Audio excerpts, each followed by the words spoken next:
Hey friends, if you encounter this issue where PDF files are not opening on the Microsoft Edge browser, then please watch this video. I will guide you through the resolutions.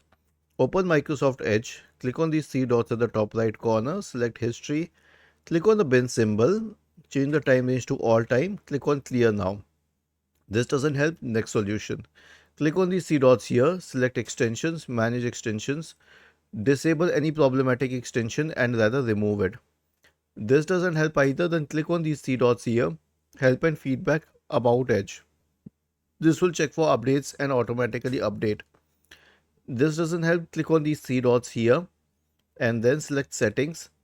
Go to reset settings, restore settings to the default value and then reset settings. Was this helpful? If yes, then please subscribe to the channel. If not, then let us know in the comment section of the video on how we could help you further. Thank you for watching this video and have a nice day.